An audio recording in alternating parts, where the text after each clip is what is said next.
My name is Jake Miller. And I'm Ed. And today, we're going to teach you how to play ping pong. Have you ever been stuck at a friend's house playing ping pong and getting crushed? A lot of people have ping pong tables and are not able to defend themselves. It's scary. From the moment they ask you if you want to play ping pong until you destroy them, you're going to love that you watched this video. The game originated as a sport in Britain during the 1880s and where it was among the upper class as an after-dinner parlor game, then commonly known as whiff-waff. A row of books was set up in the middle of the table as a net, and two other books were used as rackets to hit a golf ball continuously from one side of the table to the other. In 1988, ping pong was introduced to the Olympics as a sport and still continues today. Even though the game is very old, there's a simple way to prepare and play. First, we're going to show you some vocab so you know what we're talking about through the entire performance. First, your weapon of choice, the paddle.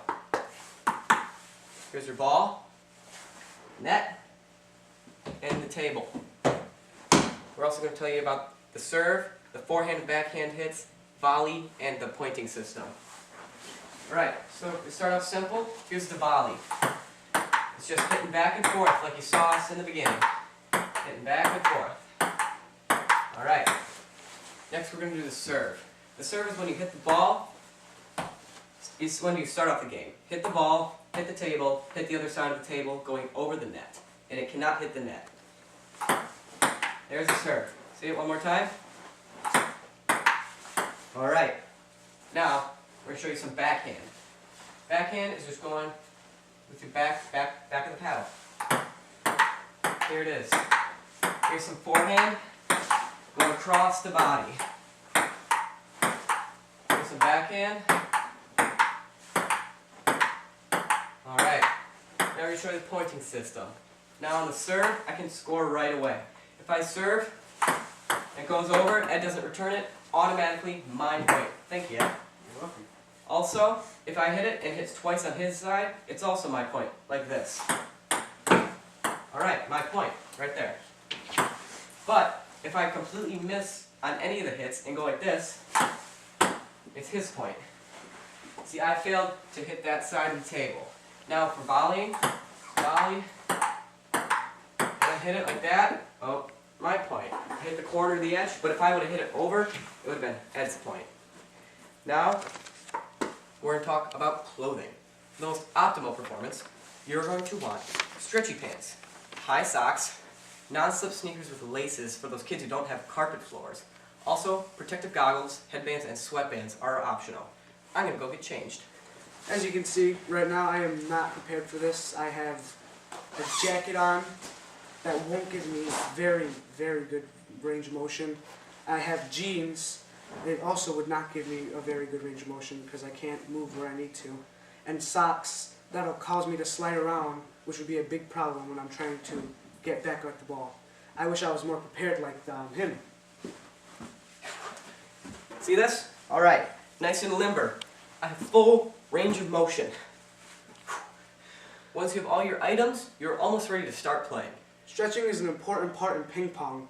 You can do wrist curls, Ankle rolls, neck rolls, side lunges, and high knees. also, you want to stretch out those hammies and do Frankensteins. Oh yeah. Don't want to pull Those anything. Don't want to pull anything. Good stretch, good stretch. Now you're ready to get playing. First, hold the paddle, like so. Handshake position, put your thumb in the indent, right there, where the rubber meets the paddle. Okay? Paddle position is very, very important, so you always have consistent hits. Consistency is a very, very big thing in this game. Always keep the paddle in that same indent position and push the ball on every hit. And for the corners of the opposite table to keep your opponent moving. You don't want to be switching from backhand all the time, this push method, because if you go to forehand, you'll lose your consistency. And as we said before, consistency is very, very good. Very important.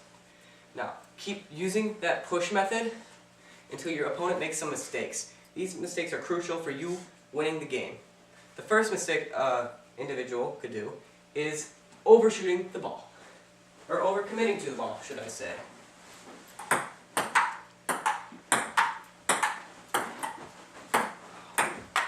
Alright.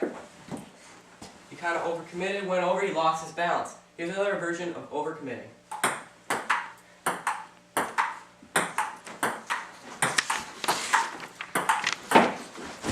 See that? Flew right to the couch. Didn't see that coming, did ya? Now, second mistake the opponent can do is overhit the ball. Okay? Watch this. Think yet? We're just going to volley. He overhits it, goes way over. Here's another version of overhitting the ball. Yeah! Victory prize. Will scare and or confuse your opponent. Most likely confuse. So, as you can see from the past performance, it's a very easy game, wouldn't you think, Ed? Yeah, except sometimes you can get hit in the face. How did that happen, Ed? Well, I kind of overhit the ball and he spiked it into my eye. Rule number 2, Ed. Rule number 2. So, as you can see from our whole demonstration, you can see that ping pong is a really easy sport and anyone can play. And it's not so hard once you know the tricks of the trade. So next time your friend asks you if you want to play ping pong, you say yes and you destroy him!